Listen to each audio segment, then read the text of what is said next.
मेरी एक किस्म तजवीज़ ये है, जिस तरह हमने बल्दिया मुनसिपल में हलफ लिया, जो लोग आपके पास आते हैं आप उनसे हलफ लें। जिस तरह हम 2010 में जनूबी पंजाब के अंजुमन नौजवान छत्र की टीम लेके उस वक्त सरबराह हमने सबसे पहले हलफ लिया। हलफ की वजह यह थी कि वहाँ बहुत जो है गुर्बत है। सबसे पहला हलफ यह था कि किसी ने अपना ये जो है ना हज़ार बन ढीला नहीं करना। ये अंजुम आज उसमें हमारे साथ शरीक था बहुत सारे मामला।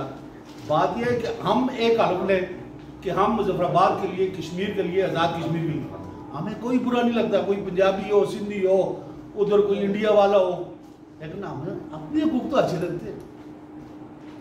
हम क्या मर जाएंगे? ये अगर गद्दारी है तो गद्दारी कबूल है, क्या फर्क पड़ता है? किसी से नफरत, हमारा मजहब ये सिखाता है नफरत किसी से नहीं, लेकिन हक के लिए आपको खड़ा होना पड़ता है। मेरी इसमें एक तजवीज़ तो मैंने हलफ वाली थी, दूसरी तजवीज़ ये है, मैंने शौकत नवाज मीर साहब मेरे पास बैठे हुए थे, ये जिस तरह इन्होंने कहा भी पूरे आज़ाद कश्मीर में राब्ता करें। हमारे पास ज़बरदस्त डेट आ रही है आगे, उनको इधर बुलाएं भी, वो जो जिस तरह आप तय करेंगे। इसमें एक बल्दियाती नुमाइंदे भी जिला कौंसिल से और इधर बल्दी म्युनिसिपल कॉर्पोरेशन से भी एक दो नुमाइंदे रख लें।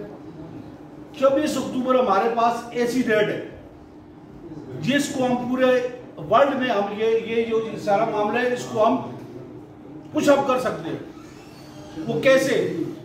मेरी तजवीज़ ये है, एक तो मेहरबानों को पैगाम भी जाए ना, हमारी कोई दुश्मनी नहीं है किसी से, लेकिन पैगाम उनको जाए पूरा आज़ाद कश्मीर के सारे जो हमारे बराकोट से लेके मंगला पुल तक जितने रास्ते हैं वो उस दिन हड़ताल वो सारे बंद कर दें। ये पैगाम जितना ये असर डालेगा बैनुल-अक़वामी बरादरी में और इस मसले को हाईलाइट करेगा, मेरा ख्याल है ये मेरी तजवीज़ अगर आपको पसंद आए तो ये ठीक है। लेकिन हमने नफरत किसी से नहीं करनी, ये समझाना है कि हमने प्यार मोहब्बत से आपने हक के लिए जद्दोजहद करनी। हमारे भाई लोग कहते हैं ना, मैं तो कभी रेस्टोरेंट नहीं रहा, लेकिन लोग आप मुझे भी कहते हैं यार तू कैसी बातें करते हो, तो यार बच्चों से आप बात नहीं कर सकते हो।